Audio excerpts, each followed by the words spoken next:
Salut à tous, ravi de vous retrouver sur Direct Course pour évoquer ce programme du mercredi 10 janvier. Le quintet se déroulera sur l'hippodrome de Cagnes-sur-Mer. Il s'adresse à des trotteurs d'âge. Voici ma sélection.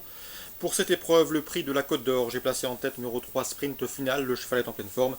Il a remporté 5 de ses 6 dernières courses. Il a rejoint l'effectif de la famille Guelpla courant novembre. Le cheval a gagné sur ce parcours en début de mois et il sera une nouvelle fois déféré des 4 pieds.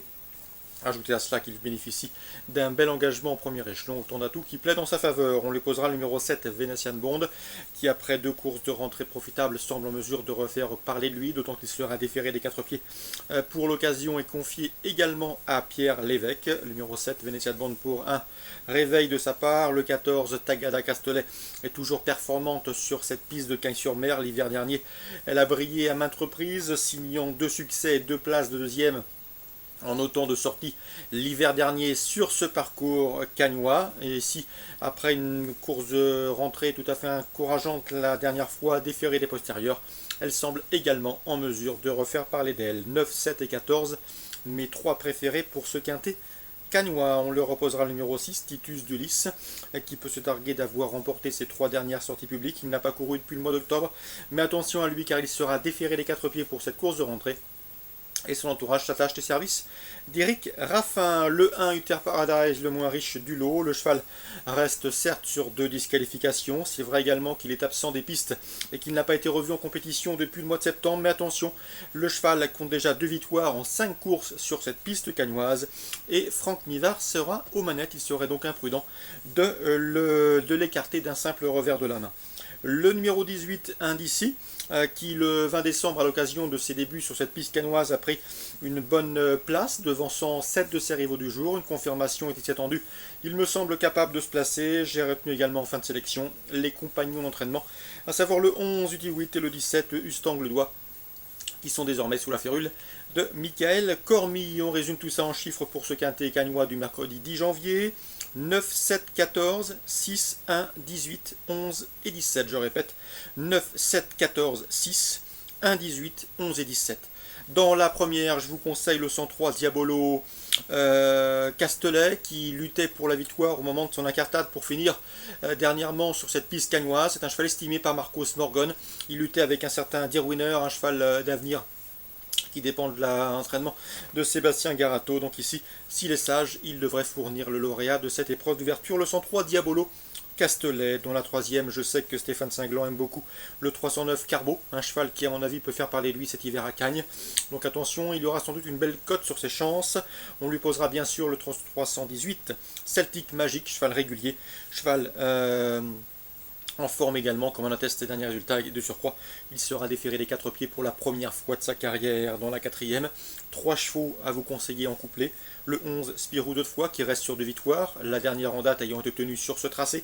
Le 413, Ultimo de Douai, qui lui aussi a remporté ses 2 dernières sorties publiques. Et le 409, Ual Berven, qui reste sur 2 podiums sur cette piste azuréenne. 11, 13 et 9 dans la quatrième. Dans la 7ème, j'aime beaucoup le 703 Angel Sky, qui reste sur une série de bons résultats. Marcus Vertianen se déplace sur l'hippodrome de la Côte d'Azur avec la ferme intention de jouer les premiers rôles, 703 Angel Sky. Et dans la 8ème, mon préféré, c'est le 813 Beer Scott. Je sais que Arnaud Chabat l'aime beaucoup, c'est un cheval de qualité. Il a brillé l'hiver dernier à Cagnes-sur-Mer, et notamment lors de tentatives précédentes. Sachez que le cheval compte déjà 4 victoires sur cette piste cagnoise. Sachez également que sa dernière course de rentrée lui a été profitable. Et à mon avis, dans ce lot, c'est une première chance. 813 Beer Scott. Je lui opposerai le 14 Boogie Boy, déféré des 4 pieds pour ce bon engagement plafond des gains. Le 812 également Bentley du Raconis, estimé par Nicolas Hench, qui est actuellement sur la touche, mais dont l'effectif est en pleine forme. 813, 14 et 12, on résume tout ça pour Cagnes. Réunion 1, la première le 3, la troisième le 9 et le 18, 18 et 9 en préférentiel, quatrième 11, 13, 9, septième 703, huitième 13, 14 et 12. Concernant Pau en réunion 3, dans la première, Didier Guillemin m'avait dit du bien du 201 Greenhout, un cheval qui reste certes sur un essai sur le steeplechase palois, mais qui retrouve ici les haies. Sachez qu'il avait bien gagné en haies à Anguin. Mon avis dans ce lot, sur sa perf du mois de novembre, c'est une toute première chance. Je lui opposerai le 204 Lapin Polaise et le 203 Amansara, lesquels ont en commun de rester sur une victoire sur cette piste et sur ces haies paloises. Donc le 201, Grain Out, l'opposition, les Cherelles, le 4 et le 3. William Menuet m'avait également dit qu'il était confiant avec le 402 Force of DC lorsque le cheval s'était classé deuxième sur ce tracé le 8 décembre. Et il y comptait ce jour-là, le cheval a répondu présent. C'est un cheval qui fait bien cette piste et cette discipline, à mon avis. Dans ce lot, c'est une toute première chance. 402 Force Ox d'ici, le cheval est resté bien. William Menuet est en meeting à Pau et devrait pouvoir bien faire avec ce protégé. Le 401 Star Clémentet mérite également d'être racheté en confiance. Lui qui était mis hors course par un cheval dérobé dernièrement en début de mois sur ce tracé, c'était le 2 janvier. S'il peut bénéficier cette fois-ci d'un meilleur parcours et d'un parcours sans aléas, il devrait pouvoir jouer la victoire. 401, 402, 402, 401, c'est une affaire d'impression, mais je vous les conseille en jumelé, voire en jeu simple. Enfin, dans la 8e, difficile d'aller contre le 609 Café de Paris. Toujours un gant à l'âge de 11 ans et surtout véritable spécialiste de cette piste paloise. Le cheval n'est autre que le tenant du titre. Sachez également qu'il a remporté ses 2 dernières sorties, certes sur le steeplechase de Pau, mais il a également des références à faire valoir en haie. Une nouvelle fois, il devrait faire souffrir plus d'un de ses cadets. 609 Café Paris, une bonne base à mon avis pour le trio dans cette 6e course du programme. Voilà pour les infos de Pau et de Cagnes-sur-Mer. Excellent jeu à tous, rendez-vous désormais demain pour une nouvelle émission.